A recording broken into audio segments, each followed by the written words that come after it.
el gobierno evitó el colapso, y a partir de ahí mejoró varios de los parámetros macroeconómicos. No obstante, aún entre el consenso de los economistas del sector privado no se percibe un diagnóstico uniforme y firme sobre sus proyecciones para el corto plazo, porque se mezclan restricciones de carácter estructural con cambios en el escenario internacional y el natural ruido que impone el año electoral de fin de mandato del gobierno que aspira a renovar, y de las fuerzas opositoras, en ambos casos con dificultades para definir las cabezas de lista. De ahí que mes a mes modifican sus pronósticos de corto y mediano plazo. Infobae entrevistó a Bernardo Kosakov, académico de universidades nacionales y privadas, profesor de posgrado, y activo asesor a funcionarios de gobierno desde la vuelta a la democracia, cuando se abocó con preferencia en su paso por la CEPAL entre 1983 y 2002 a coordinar el área de estrategias empresariales y competitividad, y que fuera honrado con el premio Conex Platino a la figura más destacada por su trayectoria en la década 1997 sobre 2006 en la disciplina Desarrollo Económico, y activo colaborador con Los Chicos de Un Techo, y volvió a expresar una visión optimista para un futuro que dice, ya empezó. En agosto último, cuando lo entrevisté en medio de una profunda recesión, usted decía que la situación era un chiste en comparación con la crisis de fines de 2001. Hoy los indicadores de actividad, empleo, sociales y de precios muestran un claro deterioro, más allá de que insinúan una tímida mejora en el mes a mes sostiene la misma apreciación, o como dicen algunos economistas el gobierno va a un choque porque no puede controlar ni el nivel del dólar, ni de la tasa de interés. Lo que usted comenta es la mejor síntesis de la situación. Comparado con agosto de 2018, cuando me entrevistó, el gobierno evitó el colapso, y a partir de ahí mejoró varios de los parámetros macroeconómicos, se recompuso la balanza comercial, los números fiscales están notablemente más sólidos, existió una corrección cambiaria y también una parte importante de los subsidios. Es decir, se ve un clima macroeconómico que evitó el colapso que tiene resultado inclusive mejores que cuando la economía estaba llegando de mejor forma al conjunto de la población. Se recompuso la balanza comercial, los números fiscales están notablemente más sólidos, existió una corrección cambiaria y también una parte importante de los subsidios, pero simultáneamente, los efectos colaterales han resultado mucho más negativos que los previstos, y ha impactado en una inflación ha sido mayor, que tiene efectos inerciales muy fuertes que no descienden, y en la no creación de empleos y en una brutal caída del nivel de actividad, y el año pasado terminó con 12% de pérdida del poder adquisitivo de los salarios. En ese contexto el mal humor social está plenamente justificado, sobre todo en lo que es la clase media baja y la clase media, donde simplemente cuando tiene que hacer sus cuentas sobre cuáles son sus ingresos y sus gastos, la verdad es que están muy preocupados. Percibe que ese humor social, que se refleja en las caídas de los índices de confianza del consumidor y en el gobierno, está siendo más rescatado por la dirigencia política de oposición que de los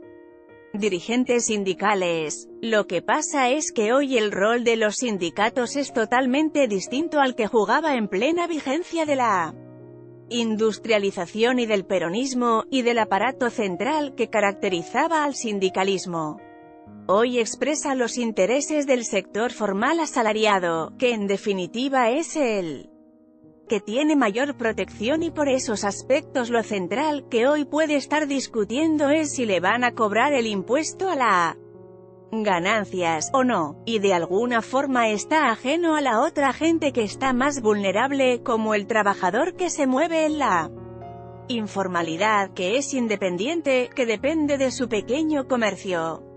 Lo que tenemos ahora, claramente, es que los indicadores más negativos llegaron hasta diciembre de 2018. Observo que en enero, febrero y marzo, la caída se ha detenido de forma bastante generalizada, pero con una recuperación muy leve después de muchos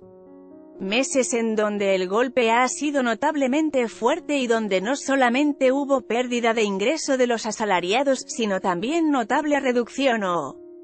pérdida por parte del mundo empresarial, en particular de aquellos que están orientados hacia el mercado interno.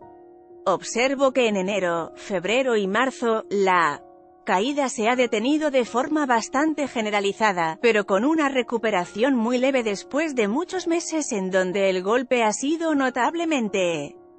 fuerte y donde no solamente hubo pérdida de ingreso de los asalariados, sino también notable reducción o pérdida por parte del mundo empresarial.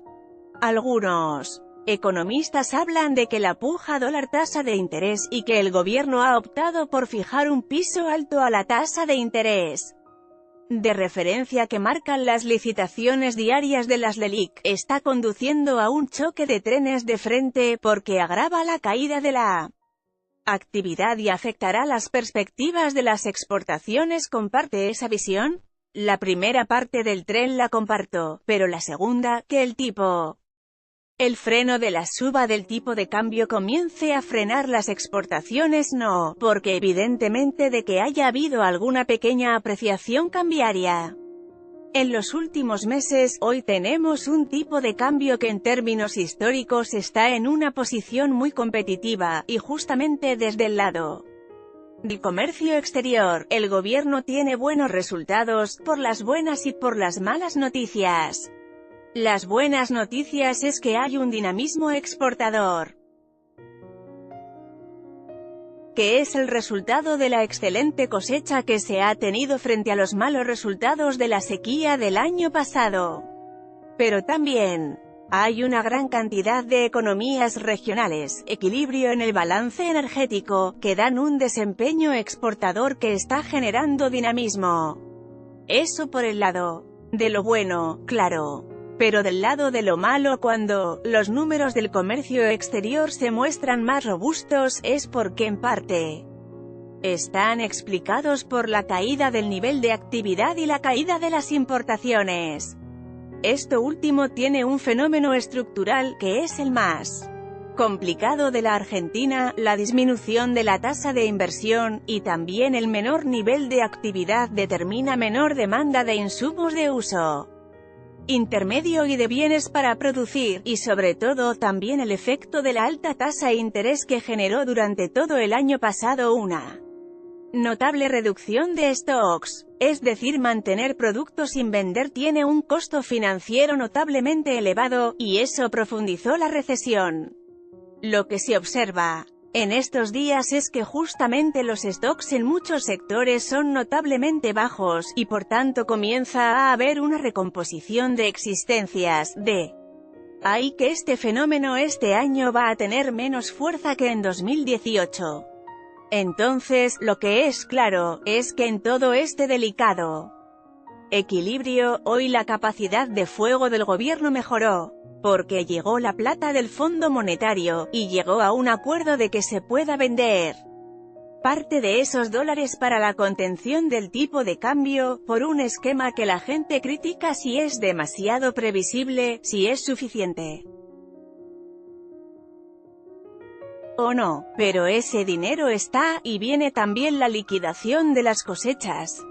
Los que son más optimistas dicen que el campo tiene que liquidar las divisas porque tiene que pagar deudas, y porque necesita capital de trabajo para la próxima cosecha.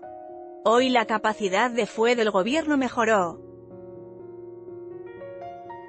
porque llegó la plata del Fondo Monetario, y llegó a un acuerdo de que se pueda vender parte de esos dólares para la contención del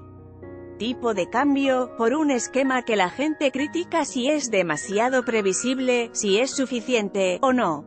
Pero ese dinero está, y viene también la liquidación de las cosechas. Hay un gran consenso de los economistas que sostiene que el gobierno debe inducir al campo a que liquide las divisas de sus exportaciones, pero por otro lado reclama que se contenga el tipo de cambio, porque de lo contrario afecta las expectativas de inflación. Pero cuando se lee el balance cambiario de febrero, se observa que los argentinos que vieron caer sus ingresos en términos reales, y las empresas que venden menos, están comprando la mitad que el año anterior, mientras que los inversores del exterior son los que más están comprando. ¿Cree que se le debe asegurar a quienes se quieren ir del peso un dólar bajo, o está bien que se deje flotar y pague caro la salida a quien vino a hacer carry trade? Sin duda que lo que usted menciona requiere de una sintonía fina que no es fácil de hacer. Generar ganancias financieras a gente que viene para especular en el corto plazo, claramente no es lo mejor para la sociedad. En ese sentido, el otro problema es esta cuestión del dólar como indicador tan fuerte en donde se evalúa algo al gobierno, y en donde se forman las expectativas. La situación ideal es que muy difícil. Lamentablemente la banda en que se mueve el dólar es muy ancha. Si está en la mitad de la zona de no intervención no sería un elemento tan preocupante, pero ahí interviene el otro factor que es la política, la cual está cambiando muy fuerte en términos de las expectativas. Lo que uno observa es que el gobierno tiene dilemas que no son fáciles de resolver, porque de alguna forma va a tratar de incentivar el consumo, como se ve en la solución de la paritaria docente en la provincia de Buenos Aires, o el aumento de la asignación universal por hijo, y de alguna forma también, una actitud mucho más cauta en términos de permitir pautas más generosas. Hay una idea general de que este año no haya una nueva pérdida del poder adquisitivo de los salarios, y que esto tiene un impacto en mantener el consumo, que también se acompaña con otros instrumentos como fortalecer el Ahorro 12, o los nuevos créditos a los jubilados. Pero al mismo tiempo, el freno del dólar con la suba de las tasas de interés, en un juego que se da entre dólar, tasas de interés, tasa de inflación y nivel de actividad, no contribuye a salir de la recesión. Hay un juego que se da entre dólar, tasas de interés, tasa de inflación y nivel de actividad. No es un tema fácil de resolver. En la semana anterior se dieron a conocer los datos de pobreza del INDEC, con un nivel del 32% de la población, y se atribuyó a un carácter estructural. Como experto conocedor del sector real de la economía, cree que ese problema estructural está justamente en el entramado productivo y comercial de la Argentina, porque de 18 millones de trabajadores ocupados hoy en el país, unos 12 millones están en relación de dependencia en un total de poco más de 600.000 empresas, con un promedio 20 por compañía, y se reduce a menos de 15% en el conjunto de las pymes, que representan un 95% del total. Porque no tienen la productividad y competitividad que les permitan pagar mejores salarios. Definitivamente, ese es el problema estructural que tiene la Argentina y que no se puede resolver en corto plazo. Desde 2011 tenemos un problema realmente serio en el mercado de trabajo, que es la no creación de empleo privado formal, en un contexto donde la población sigue creciendo y lo que tuvimos fue un aumento del empleo público, de la informalidad y de los desempleados. Hay una total correlación entre el aparato productivo y la solución de los problemas de pobreza. Y, obviamente, para esto se requieren cambios estructurales en donde se incentiven, fundamentalmente la inversión, la calificación de los recursos humanos, y en particular haya horizontes más largos. Porque una empresa, cuando tiene que decidir invertir, tomar gente, tener trayectoria tecnológica, requiere decisiones que se toman en el presente, pero que van a impactar en los próximos 5 a 10 años. Hay una total correlación entre el aparato productivo y la solución de los problemas de pobreza. Y, obviamente, para esto, se requieren cambios estructurales en donde se incentiven, fundamentalmente la inversión, la calificación de los recursos humanos, y en particular haya horizontes más largos. Si la gente está esperando una crisis, lo que va a tener es una preferencia por la liquidez. En muchos casos esa preferencia por la liquidez, en particular en los últimos 10 años, fue para proteger el capital, porque tenía sus ahorros fuera del país, o en dólares, que le rendía menos que la inflación internacional, y lo que estaba haciendo era simplemente postergando decisiones de inversión hasta que se supere el escenario de crisis. Y no siempre lograba proteger el capital, lo protegía, pero era preferible tener bonos al 0% que haber comprado una máquina y tener tasas de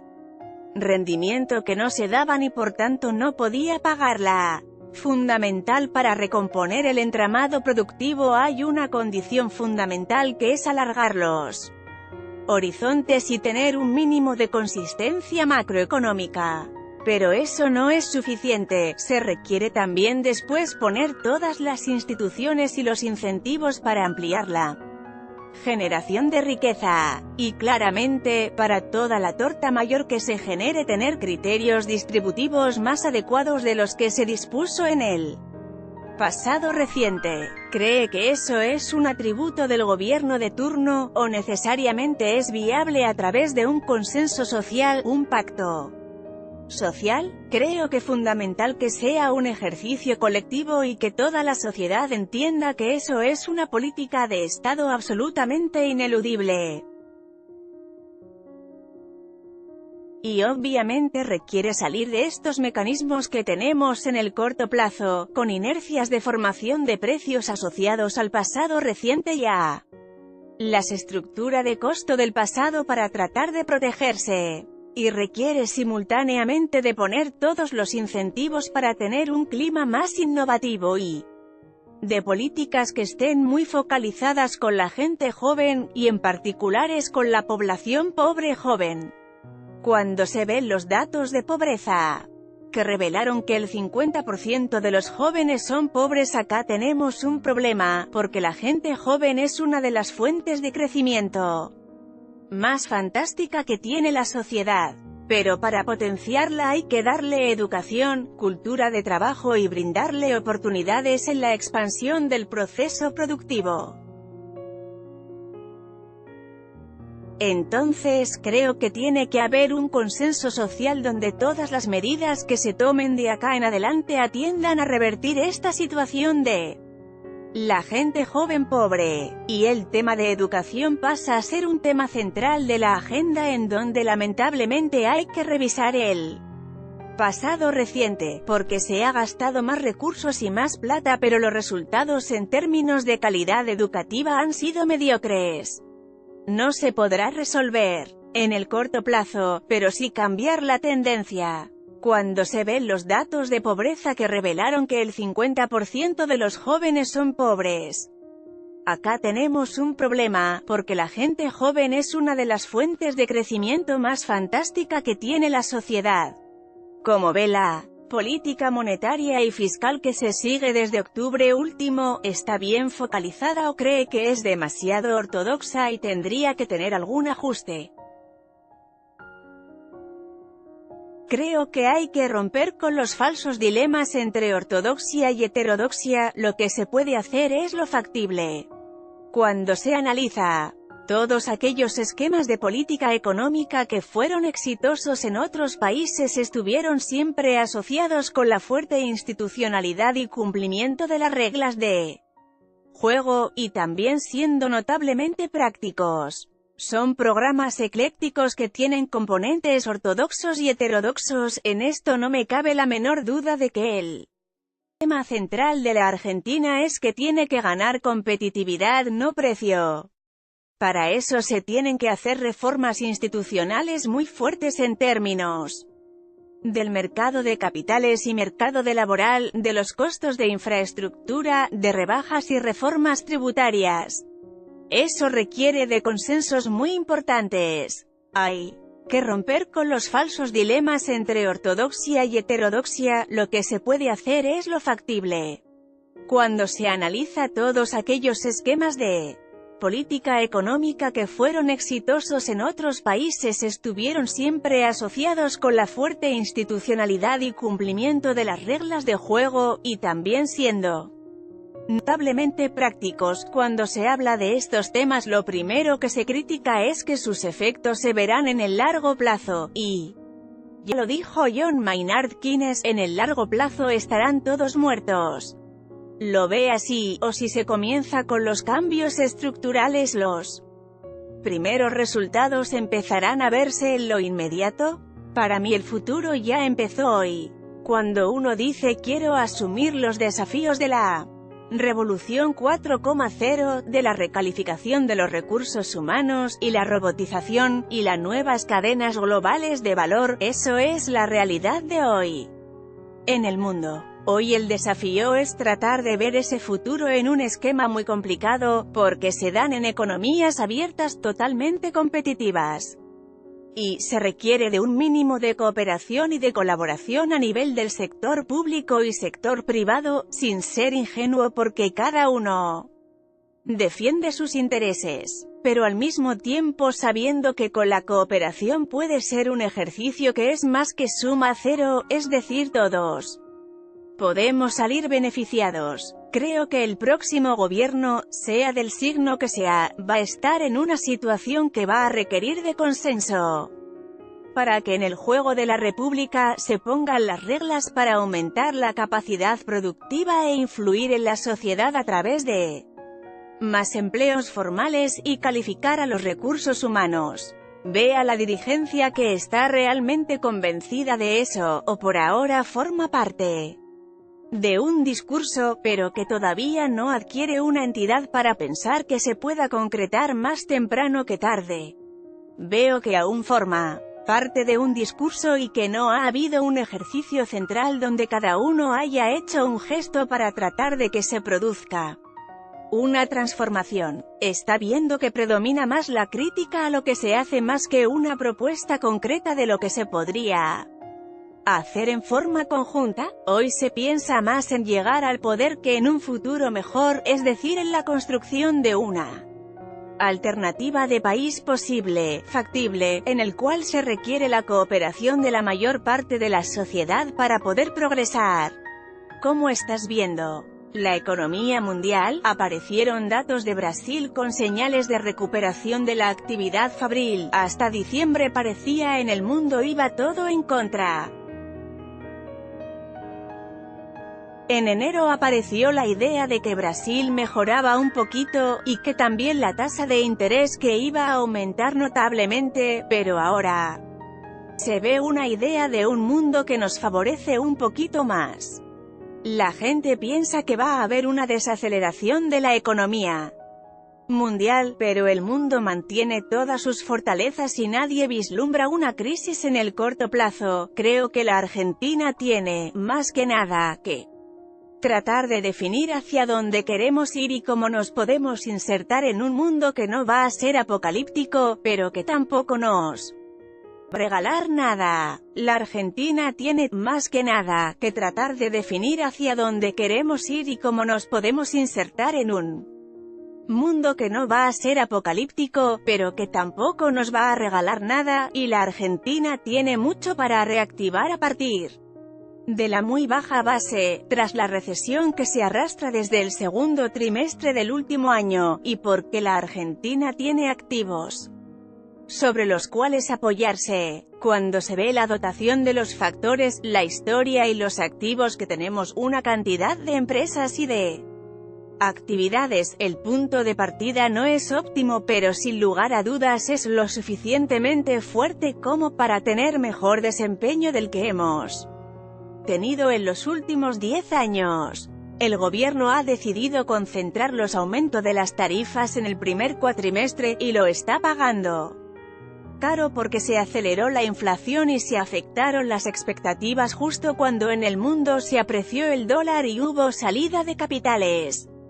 desde los países emergentes. ¿Cree que el cuadro podría cambiar en el segundo cuatrimestre? Cabe esperar que a partir de mayo vamos a tener algunos datos más alentadores, como una tendencia a la desaceleración de la inflación, en un contexto donde la formación de precios en términos inerciales juega muy negativamente.